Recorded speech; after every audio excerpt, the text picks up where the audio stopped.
World News Tonight. My name is Trusha Daya. China's GDP expands, but many businesses in China are still not feeling the effects of it. Small businesses on the outskirts of China are not seeing any change towards recovery. GDP numbers and what many businesses are feeling are showing signs of strong contradictions.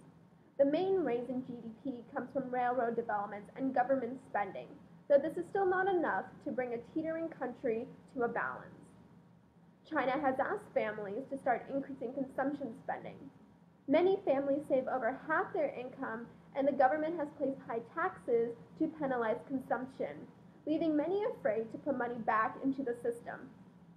Many college graduates are finding themselves without jobs and relying on blue-collar positions such as construction and factory work. This is leaving China in a tight bind of whether it will recover from the weak economy it faces or if they should start looking elsewhere for new solutions. Now, something a little closer to home, a company's desperate choice.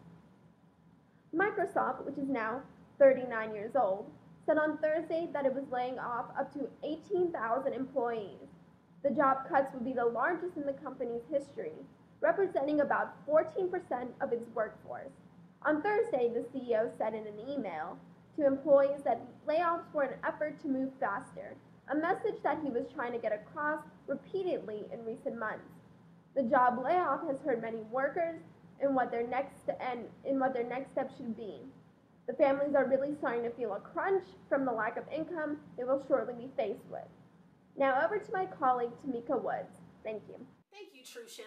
It appears that the job market is improving, but we shouldn't get our hopes up that the labor participation will rise anytime soon.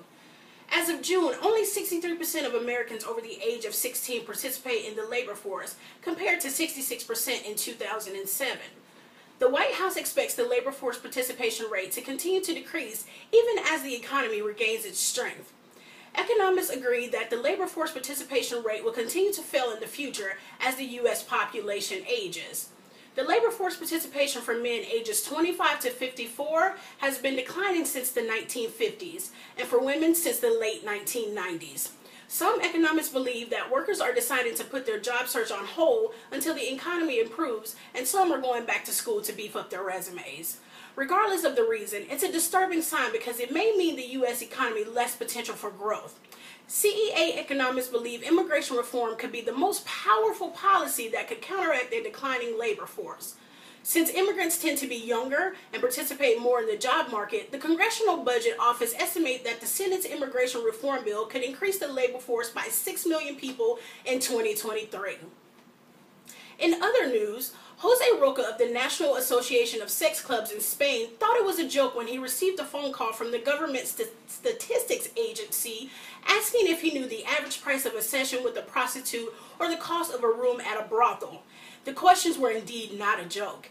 In an effort to get more accurate reading of all European countries' gross domestic product, all 28 countries will now be required to take into account trade in sex, drugs, and other underground businesses.